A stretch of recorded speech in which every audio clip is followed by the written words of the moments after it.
బాణమైందే వెన్నెల జల్లై చిరునగవుల్దే పొన్నమిలా నన్ను చేరిల్దే ఏమాందం భమని ఆద్యా చెప్పు శ్రీను.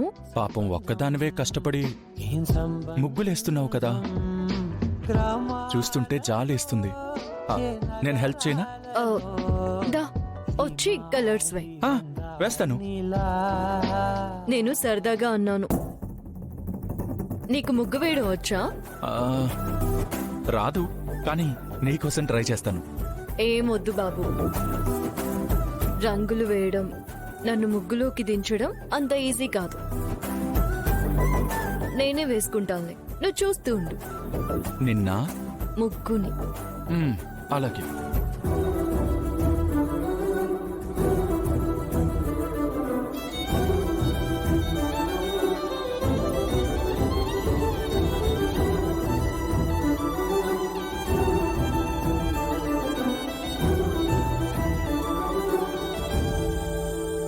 అవునాద్యా, ఏంటి స్పెషల్ ఈరోజు ముగ్గేస్తున్నావు? పండగ నెల మొదలైంది కదా శ్రీను. ప్రతిరోజు ముగ్గు వేస్తే శుభసూచకంగా ఉంటుందని. ఓహో, ఎలా ఉంది? అది నువ్వు మనసు పెట్టి వేస్తున్నావు కదా, అద్దిరిపోయింది. నిజంగానా? అయితే ఫోటో తీసి పోస్ట్ చేయనా? చేయి, ఫుల్ వైరల్ అయిపోద్ది. సరే, నేను ఫోన్ తీసుకొస్తాను.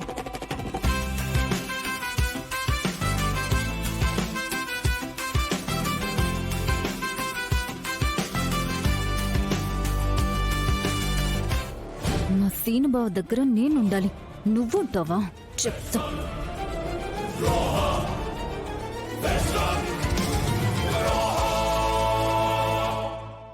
ఎంత బాగా వేసిందో ముగ్గు.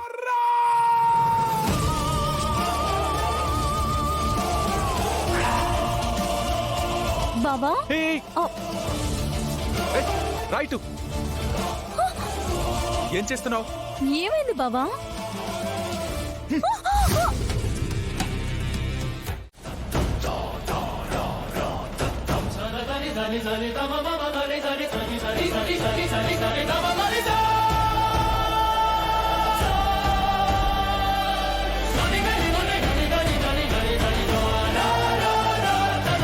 విశ్వనాథ శాస్త్రి గారి కొడుకు గంగాధర శాస్త్రి ఇతనేనా?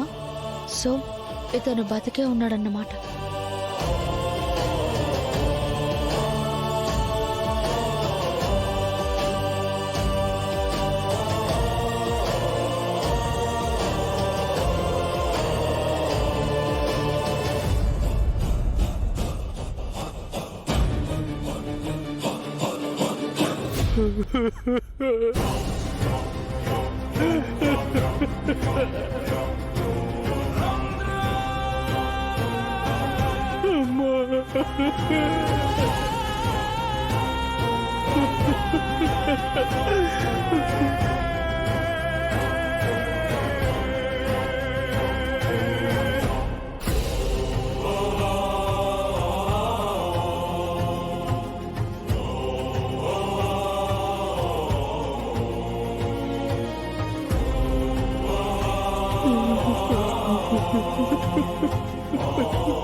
గంగాధర శాస్త్రి గారు,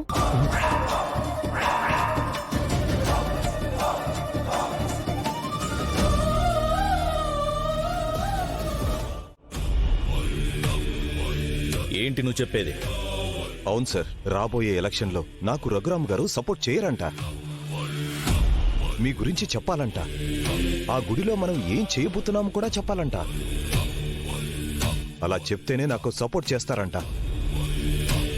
లేకపోతే ఆయన ఎలక్షన్లో నుంచుంటాడంట. అదే జరిగితే నా పదవి పోతుంది. ఢిల్లీ స్థాయిలో మంత్రి కావాలనుకున్న నా కలలు పేక మేడల్లా కూలిపోతాయి. ఆ తర్వాత మీరు ఆడే ఈ ఆటలు ఆడే అవకాశమే ఉండదు. ఇక మీరు ఆ గుడిని టచ్ కూడా చేయలేరు.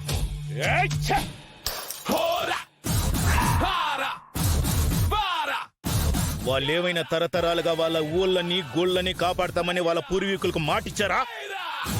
వాళ్ళ కుటుంబం మొత్తాన్ని లేపేస్తే ఒక పని అయిపోతుంది. ఇన్ని రోజులు వాడి కూతురు, ఇప్పుడు వాడు. ఇప్పుడు ఏం చేయాలి? నిజం చెప్పాలి.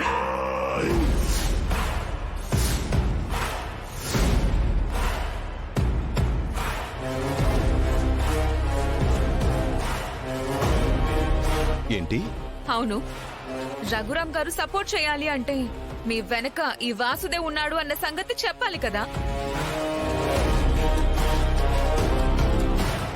చెప్పేసేయండి.